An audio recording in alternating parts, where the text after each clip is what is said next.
Hello दोस्तों, हम इस पुस्तक से हिंदी के वस्तुनिष्ठ प्रश्नों का अभ्यास कर रहे हैं, जिसमें हम हिंदी साहित्य के इतिहास संबंधी, आदिकाल, भक्तिकाल व रीतिकाल संबंधी सभी प्रश्नों का अभ्यास कर चुके हैं।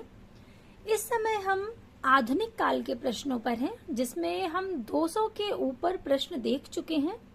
हमारा भारतेंदु युग और द्विवेदी युग पूरा हो चुका है, उनके प्रश्न हम देख चुके हैं। उसके आगे के प्रश्नों का हम अभ्यास कर रहे हैं। अगर आप लोगों ने अभी तक पिछले प्रश्नों का अभ्यास नहीं किया है, तो आप प्लेलिस्ट के माध्यम से पिछले सभी प्रश्नों का अभ्यास करके अपनी तैयारी को बेहतर बना सकते हैं। पीडीएफ के लिए आप लोग टेलीग्राम चैनल से जुड़ सकते हैं। प्लेलिस्ट और टेलीग्राम चैनल दोनों का लिंक आपको डिस्क्रिप्शन बॉक्स में मिल जाएगा। अगर आप पिछले सभी प्रश्नों का अभ्यास कर लेंगे, तो इससे न सिर्फ आपकी पिछली तैयारी अच्छी होगी, बल्कि आगे के जो प्रश्न आप देखेंगे उन्हें भी याद करने में आपको बहुत आसानी रहेगी, क्योंकि हम ऐसा प्रयास करते हैं कि अभ्यास के दौरान जो भी चीजें आपको याद कराई जा सकती हैं, उन्हें याद भी कराया जाए। तो अब हम शुरुआत करते हैं प्रश्नों की, वहां से जहां तक हम प्रश्न देख चुके थे उसके आगे से। हम प्रश्न संख्या 253 तक देख चुके थे कि रश्मिलोक के रचयिता कौन है। इसके बाद जो अगला प्रश्न है वो है कि दिनकर की किस कृति का कथानायक जो है वो कर्ण है। दिनकर की रचनाएं दी गई हैं और पूछा गया है कि उनकी इनमें से कौन सी कृति है जिसका कथानायक कर्ण है। तो रश्मिरथी का कथानायक कर्ण है। विकल्प बी बिल्कुल सही होगा। रश्मिरथी आपने पढ़ी होगी, बहुत सुंदर रचना है दिनकर जी की, जो कि 1952 ईस्वी में प्रकाशित हुई थी। इसमें 7 सर्ग हैं रश्मिरथी में, और इसकी जो आरंभिक पंक्तियां हैं प्रथम सर्ग की, वो भी बहुत महत्वपूर्ण है और पूछी भी जाती हैं बहुत बार।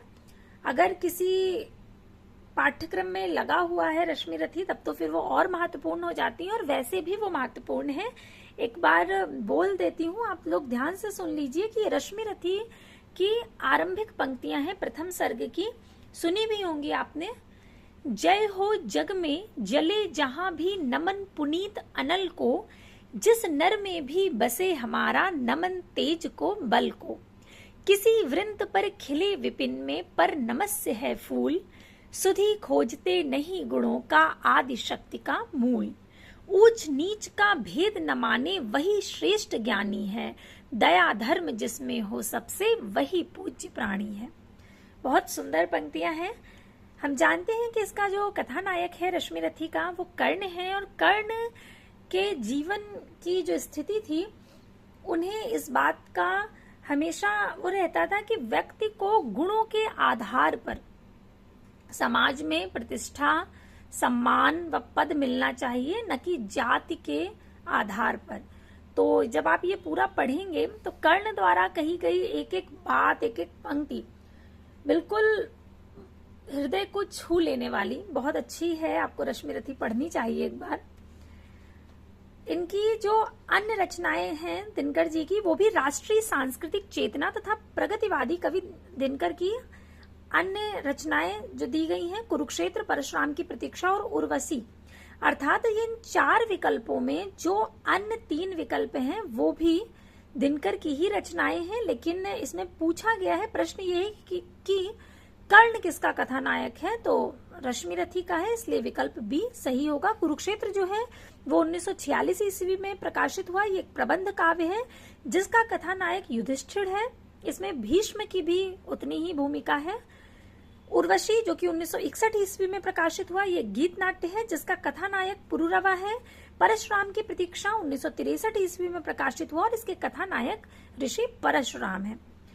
अब अगला प्रश्न देखते हैं। अगला प्रश्न है कि रचना न तो दर्शन है और न किसी ज्ञानी के प्रौढ़ मस्तिष्क का चमत्कार, यह तो अंततः एक साधारण मनुष्य का शंकाकुल हृदय ही है, जो मस्तिष्क के स्तर पर चढ़कर बोल रहा है। रामधारी सिंह दिनकर द्वारा कहा गया यह कथन उनके किस काव्य के संबंध में है, तो ये कथन उनके काव्य कुरुक्षेत्र के संबंध में है। विकल्प सी इसके अनुसार बिल्कुल सही होगा। अन्य विकल्प है रश्मिरथी उर्वशी व परशुराम की प्रतीक्षा। लेकिन ये जो कथन है ये कुरुक्षेत्र से संबंधित है। कुरुक्षेत्र का प्रकाशन वर्ष 1946 ईस्वी है, ध्यान रखिएगा, बहुत महत्वपूर्ण है और बहुत बार पूछा जाता है कुरुक्षेत्र का प्रकाशन वर्ष। रश्मिरथी में सर्गों की संख्या कितनी है? 7, अभी हमने देखा था। कुरुक्षेत्र 1946 ईस्वी में प्रकाशित हुआ, जो कि एक प्रबंध काव्य है और कुरुक्षेत्र में 7 सर्ग हैं तथा इसके कथानायक कौन है? भीष्म। अभी हमने देखा ना कि रश्मिरथी में भी 7 सर्ग हैं और कुरुक्षेत्र में भी कितने सर्ग हैं? 7 सर्ग हैं। ध्यान रखिएगा, कुरुक्षेत्र में युधिष्ठिर और भीष्म दोनों की भूमिका है। यदि विकल्प में भीष्म है तो भीष्म सही होगा, युधिष्ठिर है तो युधिष्ठिर सही होगा, अन्यथा दोनों ही अगर विकल्प में दिए गए हैं तो दोनों सही होंगे। दिनकर की अन्य रचनाएं हैं रेणुका, हुंकार, रसवंती, द्वंद्व गीत, कुरुक्षेत्र, सामधेनी, रश्मिरथी, नील कुसुम, दिल्ली, उर्वशी, परशुराम की प्रतीक्षा, आत्मा की आंखें, हारी को हरिनाम, धूप और धुआं, नीम के पत्ते, इतिहास के आंसू इत्यादि। अगला प्रश्न है कि कौन सी रचना रामधारी सिंह दिनकर की नहीं है? अध्यात्म चिंतन, दिल्ली, रेणुका या नीम के पत्ते? तो अध्यात्म चिंतन विकल्प ए बिल्कुल सही होगा, क्योंकि अध्यात्म चिंतन दिनकर की रचना नहीं है। दिनकर की रचनाएं अभी हमने देखी थी, रेणुका, हुंकार, रसवंती, द्वंद्व गीत, कुरुक्षेत्र, सामधेनी, रश्मिरथी, नील कुसुम, दिल्ली, उर्वशी, परशुराम की प्रतीक्षा, आत्मा की आंखें, हारे को हरिनाम, धूप और धुआं, नीम के पत्ते, इतिहास के आंसू इत्यादि हैं। इनकी सभी रचनाएं बहुत महत्वपूर्ण है और इनका प्रकाशन वर्ष भी उतना ही महत्वपूर्ण है, क्योंकि उनका क्रम बहुत बार पूछा जाता है। अगला प्रश्न है रामधारी सिंह दिनकर की किस कृति को आधुनिक युग की गीता कहा गया है? तो आधुनिक युग की गीता कहा गया है कुरुक्षेत्र को, विकल्प सी बिल्कुल सही होगा। रामधारी सिंह दिनकर की कृति कुरुक्षेत्र को आधुनिक युग की गीता कहा गया है। कुरुक्षेत्र इनकी प्रसिद्ध कृति है। दिनकर की रचनाएं रेणुका, हुंकार, नील कुसुम, उर्वशी, सीपी और शंख, रश्मिलोक, आत्मा की आंखें, नीम के पत्ते, इतिहास के आंसू आदि हैं। अगला प्रश्न है दो राह समय के रथ का घर घर नाद सुनो, सिंहासन खाली करो की जनता आती है। ये पंक्तियां किसकी हैं? तो ये पंक्तियां हैं रामधारी सिंह दिनकर जी की। विकल्प बी बिल्कुल सही होगा। बहुत प्रसिद्ध पंक्तियां हैं, बहुत बार पूछी जाती हैं। ये जो आरंभिक पंक्तियां हैं, पूरी 4 पंक्तियां, वो ऐसे हैं कि सदियों की ठंडी बुझी राख सुगबुगा उठी, मिट्टी सोने का ताज पहन इठलाती है, दो राह समय के रथ का घर घर नाद सुनो, सिंहासन खाली करो की जनता आती है। बहुत बहुत प्रसिद्ध पंक्तियां हैं। जैसा कि हम जानते हैं दिनकर जी राज्यसभा के सदस्य भी थे और इनकी राजनीति में भी सक्रिय भूमिका थी, तो इनके व्यक्तित्व में एक अलग सौंदर्य है उसका भी। दिनकर जी की ये प्रसिद्ध पंक्तियां हैं। दूसरा, तुमको पीड़ा में ढूंढा, तुम में ढूंढूंगी पीड़ा, ये महादेवी वर्मा जी की बहुत प्रसिद्ध पंक्तियां हैं।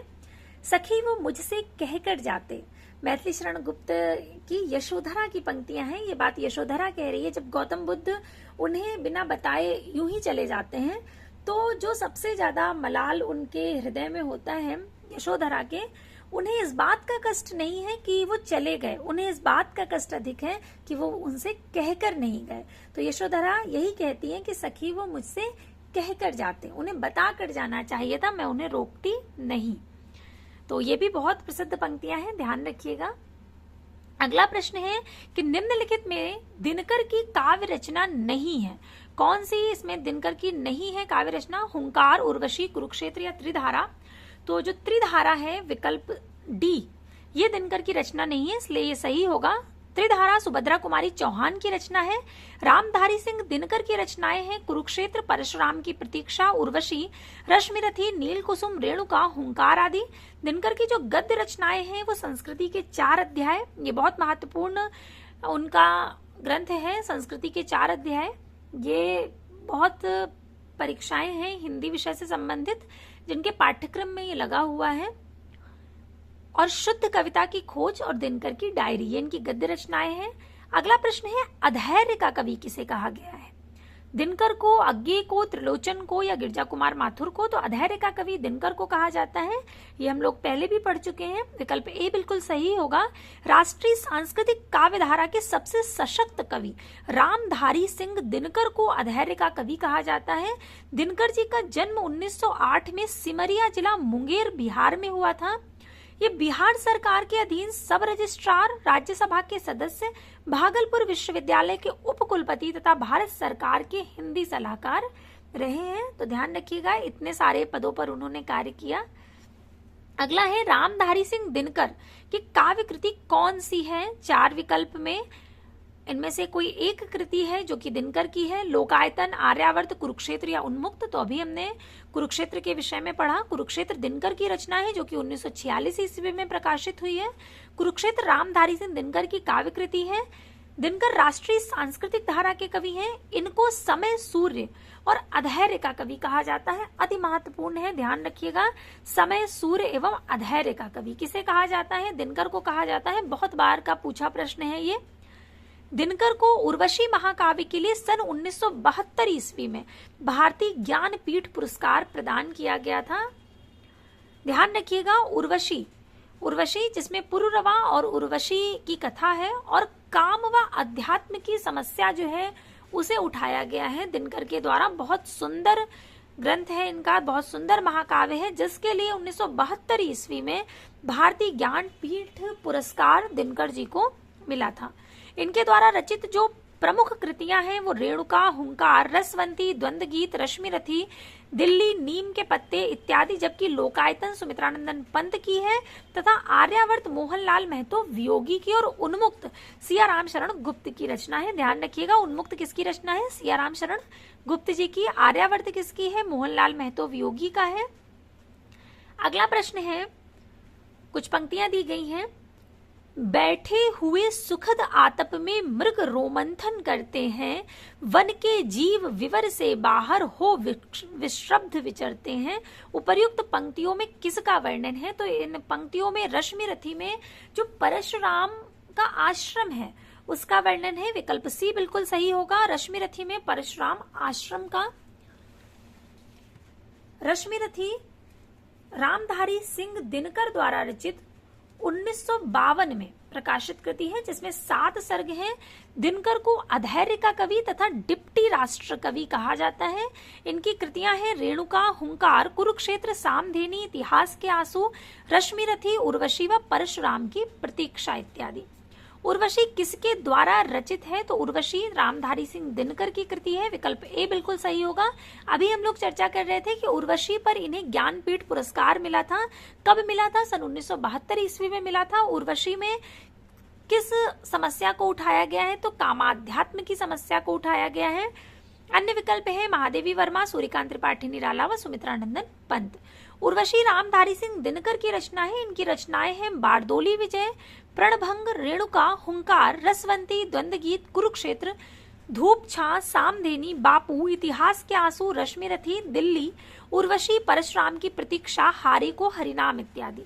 महादेवी वर्मा की रचनाएं हैं निहार, रश्मि, नीरजा, सांद गीत, यामा, दीप शिखा व सप्तपर्णा। सूर्यकांत त्रिपाठी निराला की जो प्रमुख रचनाएं हैं वो है अनामिका, परिमल, गीतिका, तुलसीदास, राम की शक्ति पूजा, सरोज स्मृति, कुकुरमुत्ता, अड़िमा, बेला, नए पत्ते, अर्चना, आराधना, गीत गुंज, सांद काकली, अप्सरा इत्यादि। वही सुमित्रानंदन पंत की जो प्रमुख कृतियां हैं वो है ग्रंथि, गुंजन, ग्राम्या, युगांत, स्वर्ण किरण, स्वर्ण धूलि, कला और बूढ़ा चांद, लोकायतन, चिदम्बरा व सत्यकाम। सुमित्रानंदन पंत जी की जब आप रचनाओं को पढ़ेंगे, आपने पढ़ा होगा, उन्हें 3 भागों में विभाजित किया गया है और ये बहुत महत्वपूर्ण है। इनका अलग अलग पूछा जाता है कि कौन सी इनकी जो रचना है वो किस प्रकार की है या कहाँ से ली गई है। तो इसको आपको अलग से इसको आप एक बार अभ्यास कर लीजिएगा, बहुत महत्वपूर्ण है। अगला प्रश्न है कि उर्वशी के तृतीय अंक के आधार पर कौन से कथन सही हैं? पहला है शक्तिशाली तथा दुर्धर्ष पुरुष भी सुंदरियों के कटाक्ष से आहत हो जाते हैं। बिल्कुल सही है। उर्वशी अगर आपने पढ़ा होगा तो उसमें पंक्ति आती भी है जिसका आशय यही है, तो ये बिल्कुल सही है। उर्वशी मानवी है, ये गलत है, उर्वशी अप्सरा थी। उर्वशी कहती है यह देह भाव भ्रांति है। ये बिल्कुल सही है। उर्वशी जो थी वो भौतिकता से पूर्णतः, ये था कि उर्वशी चूंकि एक अप्सरा थी और वो भौतिकता से ऊब चुकी थी और वो मानव जीवन को पसंद करती थी और देह भाव से ऊपर उठ चुकी थी। तो वो कहती है कि देह भाव जो है वो भ्रांति है। तो सही है। पुरुरवा के अनुसार मर्त्य मानव को देवता कहा जा सकता है, ये गलत है। ये दो बातें सही हैं, ए और सी। इसके अनुसार विकल्प डी सही होगा क्योंकि इसमें ए और सी दिया गया है विकल्प में। उर्वशी देह कहती है यह देह भाव भ्रांति है। उर्वशी काव्य दिनकर का है जिस पर इन्हें 1972 में ज्ञानपीठ पुरस्कार प्राप्त हुआ है। उर्वशी में कामाध्यात्म की चर्चा की गई है, अतः ये प्रेम और सौंदर्य का काव्य है। अति महत्वपूर्ण है। पूछा जाता है कि उर्वशी में किस तरह की चर्चा मिलती है या किस समस्या को उठाया गया है या किस विषय पर लिखा गया है। तो ध्यान रखिएगा, किसी भी तरह से पूछा जाए तो कामाध्यात्म आपको याद रखना है, काम और आध्यात्म। अगला प्रश्न है कि रामधारी सिंह दिनकर को ज्ञानपीठ पुरस्कार किस रचना पर दिया गया। तो अभी हमने पढ़ा कि उर्वशी पर उन्हें ज्ञानपीठ पुरस्कार मिला था। रामधारी सिंह दिनकर को ज्ञानपीठ पुरस्कार 1972 ईस्वी में उर्वशी रचना पर दिया गया। रामधारी सिंह दिनकर के काव्य में राष्ट्रीय सांस्कृतिक चेतना तथा प्रगतिवादी चेतना दोनों विद्यमान है। दिनकर को अधैर्य का कवि भी कहा जाता है। दिनकर की कृतियां हैं रेणुका, हुंकार, रसवंती, द्वंद्व गीत, कुरुक्षेत्र, सामधेनी, रश्मि रथी, नील कुसुम, दिल्ली, उर्वशी, परशुराम की प्रतीक्षा, आत्मा की आंखें, हारे को हरिनाम, धूप और धुआं, नीम के पत्ते, इतिहास के आंसू इत्यादि। अगला जो प्रश्न है उसमें कुछ पंक्तियां दी गई हैं और बहुत अच्छी पंक्तियां हैं। ये कर्ण के द्वारा कही गई हैं रश्मि रथी में। चूंकि अभी हम लोगों ने देखा कि रश्मि रथी के जो नायक हैं वो कौन है, कर्ण है। कर्ण क्या कह रहे हैं कि मैं उनका आदर्श कहीं जो व्यथा न खोल सकेंगे, पूछेगा जग किंतु पिता का नाम न बोल सकेंगे, जिनका निखिल विश्व में कोई कहीं न अपना होगा, मन के लिए उमंग जिन्हें चिरकाल, मन में लिए उमंग जिन्हें चिरकाल कल्पना होगा। बहुत मार्मिक पंक्तियां हैं। हमें पता है कि कर्ण का जो जन्म था वो किस स्थिति में हुआ था और जन्म लेते ही उन्हें उनकी माता कुंती ने त्याग दिया था। तो वो जो टीस उनके हृदय में है वो स्पष्ट इन पंक्तियों में उभर रही है कि मैं उनका आदर्श कहीं जो व्यथा न खोल सकेंगे, पूछेगा जग किंतु पिता का नाम न बोल सकेंगे। ये रश्मि रथी की पंक्ति है। विकल्प बी बिल्कुल सही होगा। रामधारी सिंह दिनकर की रचना रश्मि रथी से ली गई है। यह रचना महारथी कर्ण के जीवन पर आधारित है। दिनकर कृत कुरुक्षेत्र को आधुनिक युग की गीता कहा गया है। दिनकर को उर्वशी के लिए 1972 ईस्वी में भारतीय ज्ञानपीठ पुरस्कार प्राप्त हुआ था। अगला प्रश्न है दिनकर का काव्य नहीं है, अर्थात इन 4 विकल्पों में कौन सा ऐसा है जो दिनकर का नहीं है। तो अगर आपने पिछली क्लास ध्यान से ली है और पढ़ा है मन लगा करके, तो जैसे ही जयद्रथ वध आपने देखा होगा तुरंत याद आ गया होगा कि ये तो मैथिली शरण गुप्त जी की रचना है जो कि 1910 ईस्वी में प्रकाशित हुई थी। हमने याद की थी रंग में भंग, जयद्रथ वध, विकट भट्ट, किसान इत्यादि। तो रंग में भंग जो कि 1909 में प्रकाशित हुई थी मैथिली शरण गुप्त की, और उसके तुरंत बाद जयद्रथ वध जो कि 1910 में प्रकाशित हुई थी। और इसकी प्रथम पंक्तियां भी हमने पढ़ी थी। वाचक प्रथम सर्वत्र ही जय जानकी जीवन कहो, फिर पूर्वजों के शील की शिक्षा तरंगों में बहो। बहुत प्रसिद्ध पंक्तियां हैं जयद्रथ वध की। तो जयद्रथ वध किसकी रचना है? मैथिली शरण गुप्त जी की है। मैथिली शरण गुप्त द्वारा रचित एक खंड काव्य है जिसका प्रकाशन सन 1910 में हुआ था। यह हरिगीतिका छंद में रचित है। ध्यातव्य है कि मैथिली शरण गुप्त को हरिगीतिका छंद का बादशाह कहा जाता है। ये चीज भी हमने याद की थी। अगर आपको याद हो, हमने इसे किस तरह से याद रखा था कि हरिगीतिका छंद का बादशाह किसे कहा जाता है। तो हरिगीतिका छंद का बादशाह मैथिली शरण गुप्त को कहा जाता है। इस बात को हमने इस तरह से याद रखा था कि जो मैथिली ठाकुर जो कि एक गायिका है, उनके नाम से हमने इसे याद रखने का प्रयास किया था कि जो मैथिली हैं वो हर गीत गा लेती हैं, हर गीत गा लेंगी। तो हर गीत से हमने हर गीतिका याद रखा था और मैथिली से मैथिली शरण गुप्त, अगर आपको याद हो, इस तरह से हमने इसे याद किया था। तो हरिगीतिका छंद का बादशाह किसे कहा जाता है? मैथिली शरण गुप्त जी को कहा जाता है। आपको पता है कि जो मैथिली शरण गुप्त जी हैं वो राष्ट्र कवि थे और उन्हें उपाधि मिली थी महात्मा गांधी जी से अपनी रचना भारत भारती, जो कि 1912 में प्रकाशित हुई थी, उसके बाद। उसी तरह से दिनकर को डिप्टी राष्ट्र कवि कहा जाता है। ये भी बहुत महत्वपूर्ण है कि डिप्टी राष्ट्र कवि किसे कहा जाता है, तो रामधारी सिंह दिनकर को कहा जाता है। ध्यान रखिएगा। दिनकर की काव्य कृति रश्मि रथी में रश्मि रथी कौन है, तो कर्ण है। विकल्प सी बिल्कुल सही होगा। रामधारी सिंह दिनकर की काव्य कृति रश्मि रथी में रश्मि रथी कर्ण है। ये दिनकर का खंड काव्य है। दिनकर के काव्य में राष्ट्रीय सांस्कृतिक चेतना और प्रगतिवादी चेतना दोनों विद्यमान है। दिनकर को समय सूर्य तथा अधैर्य का कवि भी कहा जाता है। इनकी जो प्रमुख रचनाएं हैं, प्रमुख कृतियां, वो रेणुका, हुंकार, रसवंती, कुरुक्षेत्र, सामधेनी, दिल्ली, उर्वशी, परशुराम की प्रतीक्षा, हारे के हरिनाम, नीम के पत्ते आदि हैं। दिनकर को उर्वशी महाकाव्य के लिए सन 1972 ईस्वी में भारतीय ज्ञानपीठ पुरस्कार प्रदान किया गया। इसे गीत नाट्य भी माना जाता है। अगला प्रश्न है कि दिनकर के किस काव्य ग्रंथ में युद्ध और शांति की समस्या का चित्रण मिलता है, तो कुरुक्षेत्र में मिलता है। विकल्प सी बिल्कुल सही होगा। दिनकर के कुरुक्षेत्र काव्य ग्रंथ में युद्ध और शांति की समस्या का चित्रण मिलता है। उर्वशी इनका दूसरा प्रबंध है, जिसे गीत नाट्य भी कहा गया है। इस रचना में पुरुरवा और उर्वशी के माध्यम से कवि कामाध्यात्म की दुनिया से रचता है। रश्मिरथी इनका अन्य प्रबंध काव्य है, जिसमें कर्ण को आधुनिक संदर्भ में रखा गया है। सामधेनी, जो कि 1941 ईस्वी में 1941 से 1946 के बीच घटी हुई राष्ट्रीय और अंतर्राष्ट्रीय घटनाओं का काव्य है। ध्यान रखिएगा, सामधेनी में 1941 से लेकर के 1946 के बीच जो भी राष्ट्रीय व अंतर्राष्ट्रीय घटनाएं घटित हुई हैं, उन्हें रखा गया है काव्य के रूप में।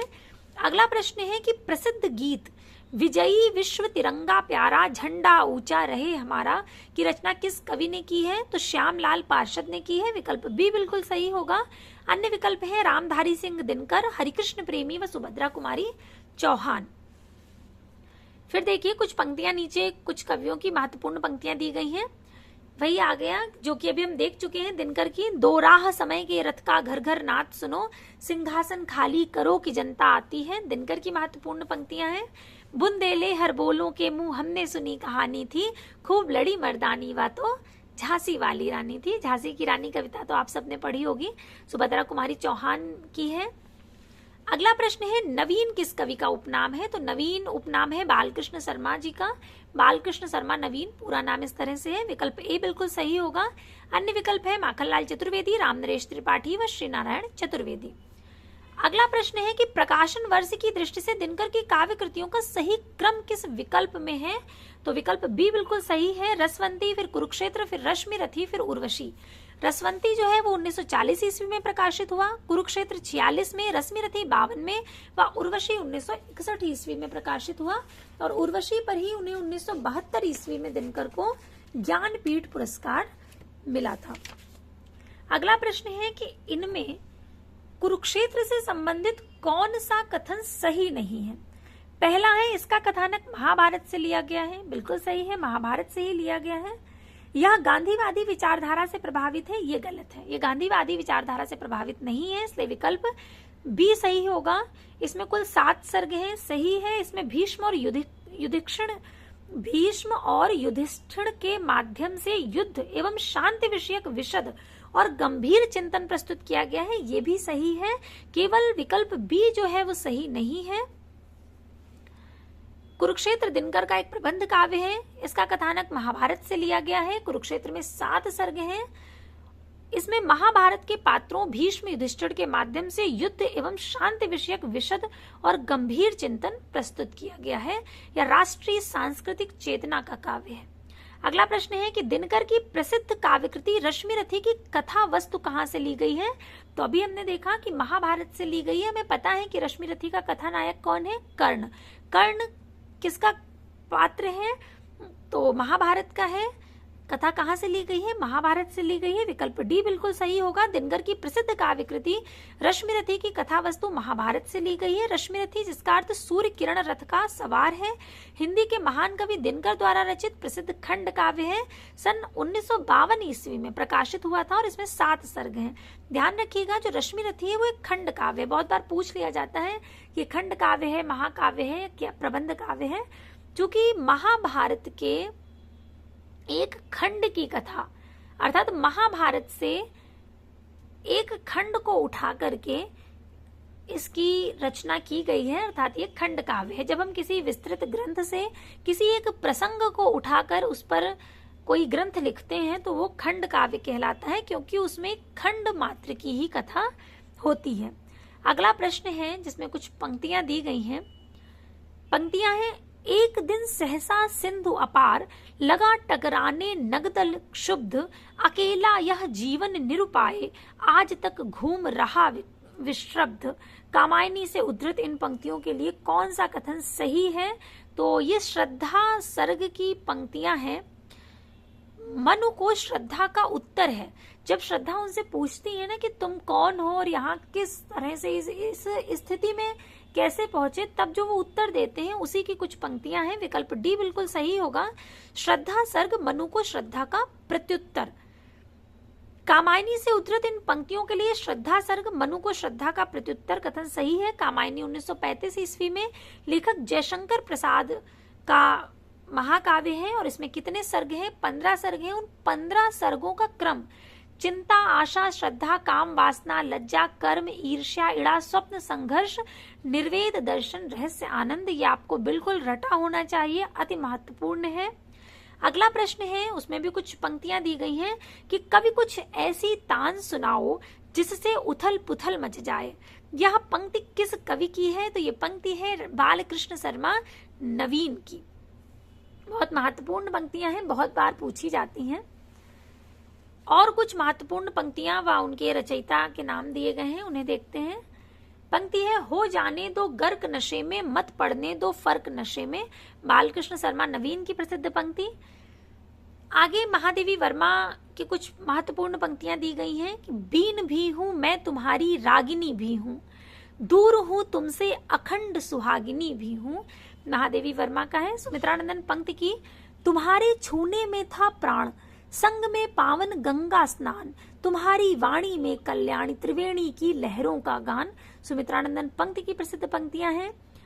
अगली जो पंक्तियां दी गई हैं, झंझा झकोर गर्जन है, बिजली है नीरद माला, पाकर इस शून्य हृदय को सबने आ डेरा डाला। जयशंकर प्रसाद की प्रसिद्ध पंक्तियां हैं। अगला प्रश्न है, सूर्यकांत त्रिपाठी निराला जी के काव्य के बारे में निम्न में से कौन सा विधान गलत है? स्वर लय की प्रधानता है, भाषा ओजपूर्ण है, या सधुक्कड़ी हिंदी का प्रयोग है, या भाषा संस्कृत निष्ठ खड़ी बोली है? तो सधुक्कड़ी हिंदी का प्रयोग है, ये गलत है। हम जानते हैं जब हमने आदिकाल पढ़ा था कि सधुक्कड़ी भाषा का प्रयोग किसने किया? सिद्धों ने किया। तो यहाँ तो कोई विकल्प ही नहीं है कि ये सही हो, इसलिए ये गलत है। सही होगा क्योंकि इसमें गलत ही पूछा गया है कि सधुक्कड़ी हिंदी का प्रयोग नहीं है।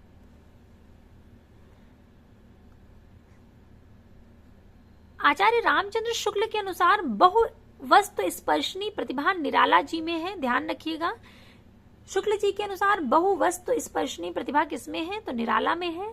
निराला अकुंठ एवं वयस्क श्रृंगार दृष्टि तथा तृप्ति के कवि हैं। निराला की प्रथम कविता जूही की कली है। अगला प्रश्न है, हृदय की अनुकृति बाह्य उदार, एक लंबी काया उन्मुक्त, किसके प्रति कही गई उक्ति है? इसे हम पहले भी पढ़ चुके हैं। ये श्रद्धा के प्रति कही गई मनु की उक्तियां हैं। जब वो श्रद्धा को देखते हैं तब जो उनके हृदय में आता है वही पंक्तियां हैं। वो कहते हैं हृदय की अनुकृति बाह्य उदार, ऐसा लगता है हृदय की अनुकृति बाहर आकर के खड़ी हो गई हो, एक लंबी काया उन्मुक्त। प्रसादकृत कामायनी में कुल 15 सर्ग हैं।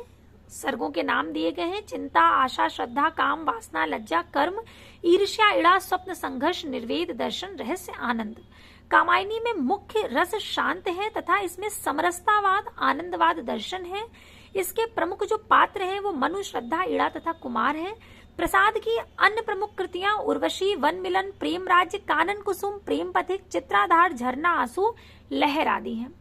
अगला प्रश्न है डॉक्टर राम कुमार वर्मा रचित गद्य गीत कौन सा है? भग्नदूत, हिमहास, मौक्तिक माल, अंतररागिनी।